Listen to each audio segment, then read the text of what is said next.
I really appreciate it, and how can I'll identify a few people and I'm gonna skip a couple people I forget, but clearly my wife Dee Dee's been the best support I've had over the years.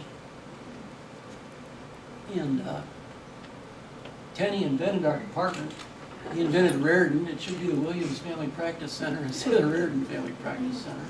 That's worked out very well because it was his dream for years. I used to say, I like this building right here. I park right next door. The hospital's right here. Who could be happier? And he'd say, Pat, if a 70-year-old lady comes, all she wants is a flu shot or her blood pressure taken, should she have to drive 6 flights, 10 flights up to our crazy garage and then be charged $5 trying to get out the gate if the gate works? And he gave me a couple other examples, but so that's why we kind of moved our office over to High Street. But Penny was always extremely supportive, kind of giving general direction. For specific directions on an academic career, this is outside the patient realm, but there's no better person than Larry Gable for getting people geared up for grants. I mean, when you come in our field, usually you come out without a fellowship. And first off, Larry invented fellowships for our department, but certainly on academic grants, I mean, my gosh, everything I've got in my CV, at least 80% is there because of Larry, so I need to thank Larry publicly, because whether they were nutrition grants or he had fellowship grants, he had funding, just zillions of dollars come in the department, and he not only helped me, but most of the other people who had the academic half in the last 30 years, we owe that to Larry Gable. And he's, again, we miss Larry, and hopefully we can keep up our good work, you know, in spite of your not being around like we have.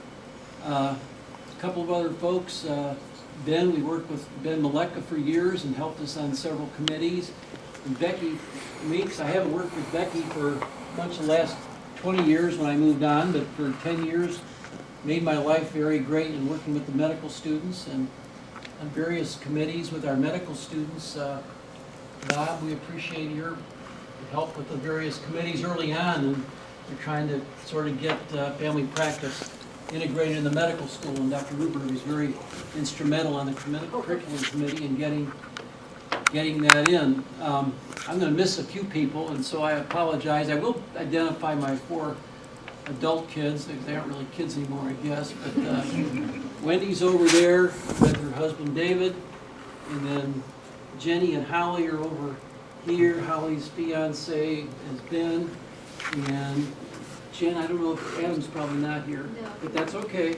Not a problem. And, again, I just want to thank a lot of the other folks that are in the room.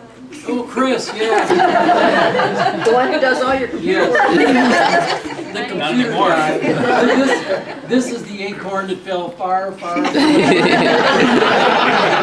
He does software development downtown with some company and does a little work with Nationwide. So he helps me in that respect.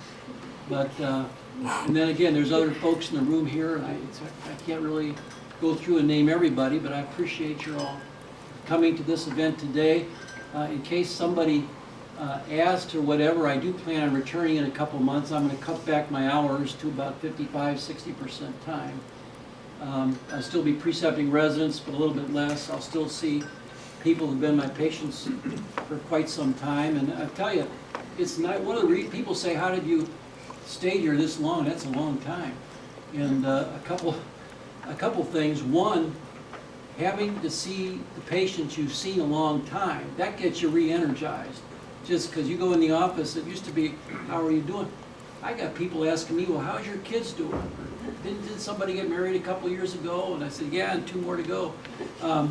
But that's an energy. But the thing that I've been fortunate, whether through Dr. Williams or Dr. Welker, is I've been able to do different things over the time. Sometimes medical students, sometimes more residents, sometimes more committees. Getting feedback from fellows like Fred. Where's Fred hiding? Is he back there? Fred, thank you very much. Feedback from students and residents over the years. We just got a letter from one of our residents who graduated in 1983. So one of our faculty members ran across. A guy named Dr. Axel wrote it in some meeting in San Francisco, and he he sends me one of these pictures over there that he had from his when he interviewed in the residency in 1981. He's probably a hoarder like Fred and me. He said, say hi to Dr. Fay. When you get that feedback, you know, of somebody who was with you 30 years ago, that helps kind of keep you going. So again, I still enjoy teaching the residents, guys like Mike back there, who's a proud graduate and going to do a sports medicine fellowship in Cincinnati. So again, it's just nice. In fact, where I used to see Fred when he was in the Army, I ran into him at the AAFP meetings. Right. Because he was a regular, even before he was on the faculty here, he was a speaker almost every year. And so I ran into him at medical meetings, and a lot of our we see graduates at these meetings. That's always a nice feeling. And so again, I appreciate the opportunity and thank Dr. Welker for kind of letting me do what I want to do the last few years, so thank you. And a couple of folks who probably won't be here today, but you know, I was privileged to work with Tim Moore for many years in pharmacy, and that relationship with the College of Pharmacy was always, I thought, very important. We still work with the pharmacists wherever they are. It's always been enjoyable. Well, Holly, there's a pharmacist there. I thought I'd put a plug in for the pharmacist. So, well, anyway, thank you very much for coming. Thank you very much, Pat, for all you've done.